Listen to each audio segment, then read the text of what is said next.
Joe Thomas, Cleveland Browns offensive lineman, 8-time All-Pro, 10-time Pro Bowler, and now a Hall of Famer. We did it, Joe. Wait, are you a Hall of Fame elect or are you a Hall of Famer? How does that work since it's not official yet? That's true. I think I'm merely an elected Hall of Famer as of right now, and it's not official till this summer. Do you have a jacket? Just like a winter jacket the gold jacket? Gold. They just fitted us. No, they fitted us for the gold jacket this weekend. And then we actually get the gold jacket at the gold jacket dinner, which is like the Friday before the Hall of Fame game this summer. Where are you right now? I am in Wisconsin at my farm, and I didn't know it was going to be video, but at the last minute I had to put a real fire on in the back because I heard you have a real fake fire. Yes, I do. In your studio. Can you have a real fake fire? That's what you have. No, it's a real fake fire. I think I just have a fake fire. No, it's very fake. Yours is real. Mine's real. Yours is real fake. Okay. Tell the story about how you found out and how your wife kept it a surprise that you got into the Hall of Fame. Yeah, makes me a little nervous how good my wife was at keeping a surprise from me, because I was sure that the announcement, whether you made it or not, was going to come close to the Super Bowl, because they weren't going to tell us weeks in advance, because, of course, in today's social media world, you'd think it would leak. But sure enough, 2 weeks before NFL honors, there's a knock at my door, but we're all hanging out in the kitchen, and it's right after school. And so I hear a knock, and I think that it's maybe just the neighbor kids coming over to play with my kids, which happens all the time. And so my kids, they bust around the corner. They go to the front door thinking that their friends are going to be there. And they see Walter Jones in a big gold jacket taking up both door frames. And I'm still sitting in the kitchen with my wife, and I hear the kids like running back from the front door into the kitchen. Dad, there's a guy with a coat at the door. And then all of a sudden, my son, he's like jumping 4 feet in the air like a Mexican jumping bean. He goes, Dad, we made it. Dad, we made it. And it took me a second, because I was just so caught off guard in that moment. I was not expecting any announcement for at least another week. And so it took me a second. But then once I realized what happened, it was so awesome that, first of all, my idol, Walter Jones, the guy I kind of emulated my own game after, was the guy that was at the door doing the knock. But for him to basically deliver the news to my son, and then to be my son be the one that delivers to me, allows us to all share in that memory in that moment. And I think that just made it as special as it possibly could have been. Okay, are you leaving out a slight detail of what you were wearing or not wearing? Yeah, there were some details before the knock happened, because my wife told me we were going to go out to dinner with the neighbors Friday night. Makes sense. And so I was just in my underwear just around the house. But she knew at 4 o'clock the knock was going to happen. And so she's like, why don't you go upstairs and get ready? I'm like, well, we don't have to leave for dinner for like 30 minutes. It takes a man like 5 seconds to get ready. Like I can wait until another 20 or 30 minutes. She's like, just go upstairs and put your pants on. I'm like, geez, lady, back off. And so I'm like, all right, fine. But, like any good husband, I figured I should probably go listen. So I went upstairs, and I did put pants on, at least for the official knock at the door. Okay, why are you in your underwear all day?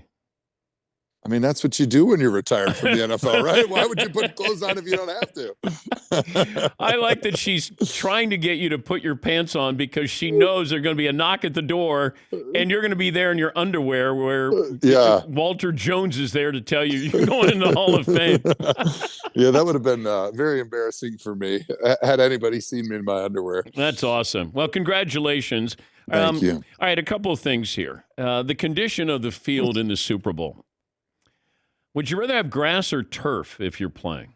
So I've always been a grass guy. 2 reasons. One, it's easier on your body, but also as an offensive lineman, we're the biggest, slowest guys on the field. They always say we're the last bus stop on the roster. Like, if you can't make it as a lineman, your next step is going to coaching. Like, there's no place to go to if you get slower or less athletic after being on the offensive line. And so when you play on a little bit of a slick field, it usually favors the guys that are a little bit less athletic, not as quick, because it kind of neutralizes some of that quickness and some of that speed. So personally, I like grass. I think it's better for the players and it's better for us slow guys. But certainly those receivers, those guys that rely on quick cuts, they rely on trying to create power, like your pass rushers, those guys hate it sometimes because they can't get to some of the technique that usually makes them the great players that they are with their quickness and their power. How important was that Kansas City offensive line? They were awesome. I mean, I kind of had a feeling that things were going to come down to line play, but I thought it was going to favor the Eagles, right? I thought everybody looked at the Chiefs and said, their line's pretty good, but this Eagles defensive line is so good top to bottom. Yeah. And especially looking at Andrew Wiley at right tackle, that was really a big mismatch going into this game with Hassan Reddick. But you got to give him a ton of credit because he played a fantastic game, one of his best games, especially after not playing all that well in the Super Bowl a couple years ago. Yeah, it's embarrassing to have a field like that did affect some plays, and it certainly affected, it felt like the Eagles more than the Kansas City Chiefs. How does that happen? How did we get to the Super Bowl and we play on a field where there's question marks about it? Yeah, it's so crazy. I'm not exactly sure. I think maybe it has to do, probably some nerd out there would tell you that, because they grow the grass outside in a different environment. And then when you bring it inside, it changes like the humidity level and it makes a little bit of a dew line on top of the grass. And that's probably why it makes it a little bit slick, but I totally made that up. I have no idea. But you're a farmer, so it sounds like That's right. Do you have a working farm? I do. Yeah, we're actually starting to sell some beef to local restaurants. We call it Six Springs Hall of Fame beef because it's better than prime. So you can't just get this anywhere, Dan. You can only get it at the finest establishments known to man. Yeah, so maybe I'll send some to you. It's not Pro Bowl beef. It's Hall of Fame beef. Not merely Pro Bowl beef. This is Hall of Fame. This is one step above Pro Bowl beef. Anybody can get Pro Bowl beef. We're talking to Joe Thomas, the newly elected Hall of Famer. Hall of Fame elect, I guess, until you have the official ceremony there. I was wondering about this. First ballot Hall of Famer.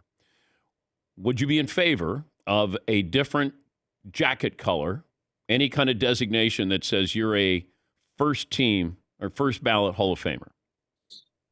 I'm not personally, because I feel like the Hall of Fame team and the community is all one. It doesn't matter if you get in on the first ballot or the 20th ballot. Like, I don't like differentiating between the groups. To me, I know there's been a lot of conversation about, hey, there should be a special wing for guys that are first ballot and make them feel extra special. But just being a Hall of Famer for me is what is special. And I don't think anything gets better than that. Great. There's an asterisk. Hey, he made it on his first ballot. That's cool. Trust me.